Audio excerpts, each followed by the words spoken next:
আসসালামু আলাইকুম প্রিয় ভাইয়েরা। আমি গত ২ দিন আগে একটা ভিডিও করেছিলাম যে সিঙ্গাপুরে ফেস স্ক্যানিং করে $20 করে দিচ্ছে এবং এই ফাঁদে শত বাংলাদেশি ভাইয়েরা পড়ে গেছেন।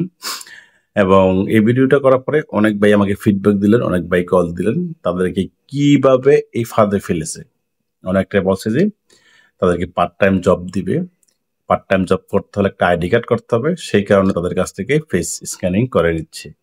তো তারা স্মার্ট একটু, তাদের সন্দেহ হয়েছে তখনই যে টাকা দিবে কেন? তারা আমাকে আইডি কার্ড দিবে ভালো কথা। তাহলে তারা টাকা দিচ্ছে কেন আমাকে? তাই এই সন্দেহের কারণে অনেক ভাই ফেস স্ক্যানিং করেন নাই, কিন্তু অনেকেই ফেস স্ক্যানিং করে $20 নিয়ে নাচতে চলে আসছেন। এখন যারা দিয়ে ফেলছেন তারা একটু ভয়ে আছে যে এটা কোনো ক্ষতি হবে কিনা, কি ধরনের ক্ষতি হতে পারে।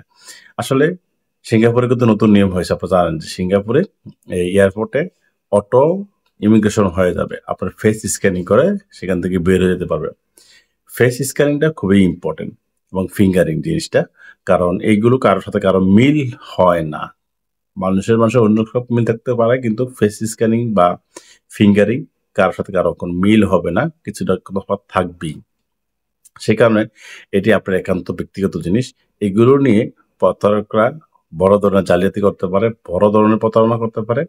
দেখা গেল যে আপনি কোনো প্রতারণার সাথে জড়িত নাই, কিন্তু আপনার ফিঙ্গারিং এবং ফেস স্ক্যানিং কারণে ওরা আপনার নাম জড়িয়ে দিল সেখানে। পুলিশ ইনভেস্টিগেশন করে দেখবে যে হ্যাঁ, এটা আপনার ফেস স্ক্যানিং দেখা যাচ্ছে, এখানে আপনার ইয়ে দেখা যাচ্ছে, আপনি ফেসে যেতে পারেন। তাই কাউকে এই ধরনের জিনিস না দেওয়াই ভালো নিজের নিরাপত্তার জন্য। এটা আমার কাছে কখনো এটা বৈধ মনে হয়নি। তারপর আপনারা যারা চ্যালেঞ্জ করতে চান যে এটা বৈধ, তাহলে আপনারা নিজের ব্যক্তিগত ব্যাপার।